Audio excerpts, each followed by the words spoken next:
pripraviť sa. Štart!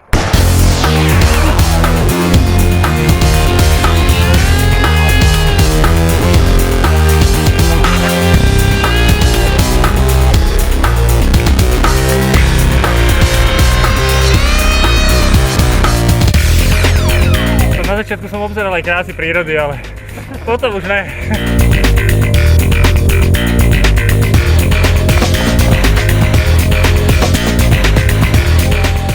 Prvý úsek, takže celkom v pohode. Ten druhý už som vedavý a ten tretí, no neviem predstaviť, tak povedať.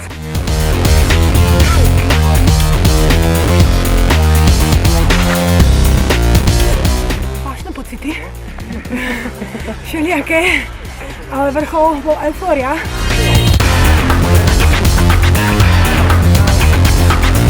Krátke a výborné. Uvidíme druhý a potom tretí, odchodíme.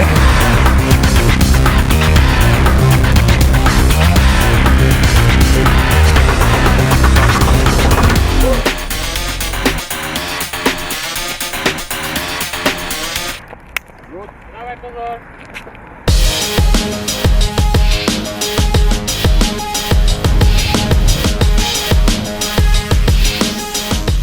Idem tam do tej tmy, cez železnice a potom cez Hronskú Dúbravu.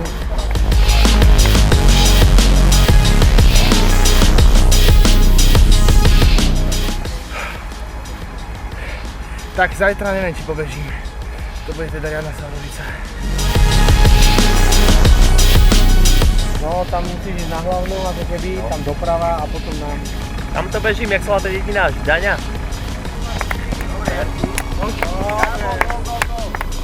Odtaďte z Dunaju. Myslíš iba na cieľ, na spánok a na sprchu.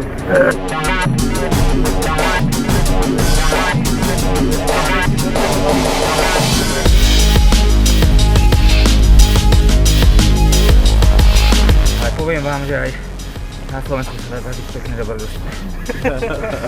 Krásny zážitok. Videl si tie jelene, že tam boli? Nie. Počujete diviaky, jelene. Nechceli sme si dotknúť. Áno, No. krásne.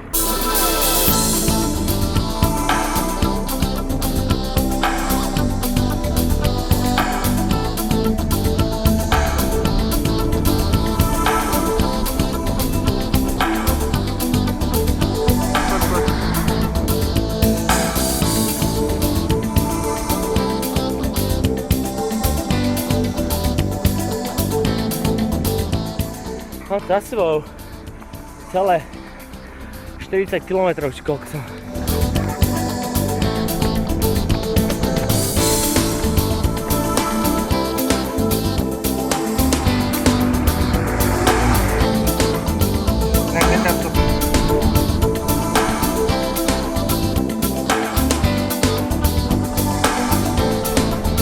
Ideme do toho s verbou.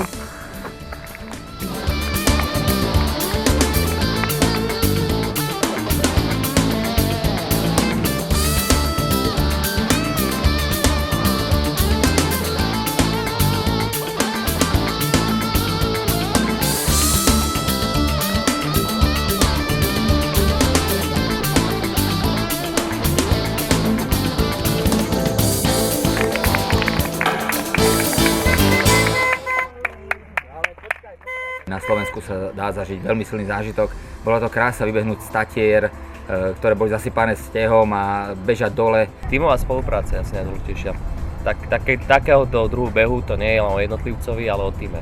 Hlavne podľa mňa je to vydržať naozaj tie 3 a viac úsekov za niekoľko hodín je veľmi náročné. Najväčší zážitok bol pre mňa sa rozbehnúť po 2-hodinovom spánku z Jatova do, neviem, kde som to bežal, Nového Dvora. Najťažšie boli asi posledné 2-3 kilometre, keď človek už ako nemôže, ale vie, že vlastne záleží na ňom celý tím a že musí ešte ďalej dobehnúť, aby nesklamal. Dnešný 16-kilometrový beh bol pre mňa takým najsilnejším styčným bodom, kedy som vlastne sa tak sama so sebou stretla. Bežať krížom cez Slovenské hory v noci. Bál som sa toho, ale zvládli sme to a teraz som unavený, ale šťastný.